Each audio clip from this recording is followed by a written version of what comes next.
सभापति महोदय, इस सदन में मैं एक महत्वपूर्ण विषय पर चर्चा करना चाहता हूं।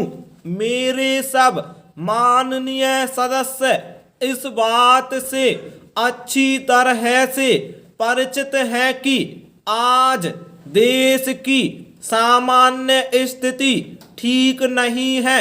देश में बेकारी दिन प्रतिदिन बढ़ती जा रही है और इसको रोकने के लिए सरकार की ओर से कोई ठोस कदम अभी तक नहीं उठाए गए हैं। वैसे भी सरकार के सामने इस अवसर पर कई समस्याएं हैं, जिस कारण वह बेकारी को दूर करने के कार्य पर कोई ध्यान नहीं दे पा रही है। यदि इस भयंकर समस्या की ओर सरकार ने उचित समय पर ध्यान नहीं दिया और बेरोजगारी को दूर करने के लिए कोई निश्चित कदम नहीं उठाए तो देश का बेरोजगार वर्ग क्रांति के रास्ते पर बढ़ सकता है। और यदि वास्तव में देश में इस प्रकार से बेरोजगारी के विरुद्ध क्रांति हुई तो सरकार को बहुत बड़ी समस्या का सामना करना पड़ सकता है। अतः मेरा सुझाव है कि सरकार को जल्द से जल्द इस समस्या की ओर ध्यान देना चाहिए।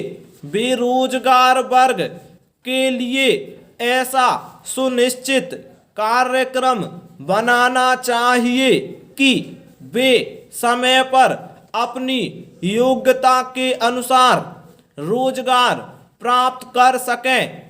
यदि सरकारी सेवाओं में सभी शिक्षित बेरोजगारों को स्थान नहीं भी मिल पाता है तो उनके लिए कुटीर एवं लघु उद्योग स्थापित करके काम के अवसर दिए जाने चाहिए। यही नहीं, शिक्षा प्रणाली में भी उचित परिवर्तन करने की आवश्यकता है।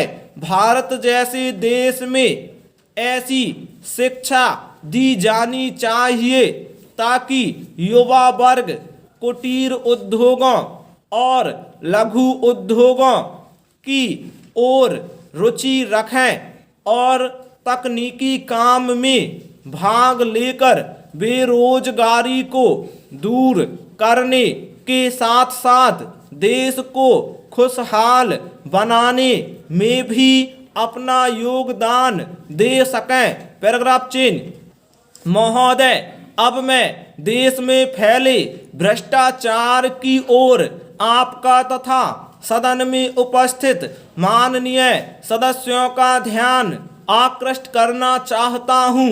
आप सभी सदस्यों को मालूम ही है कि आवश्यक वस्तुओं के मूल्यों में लगातार वृद्धि होती जा रही है।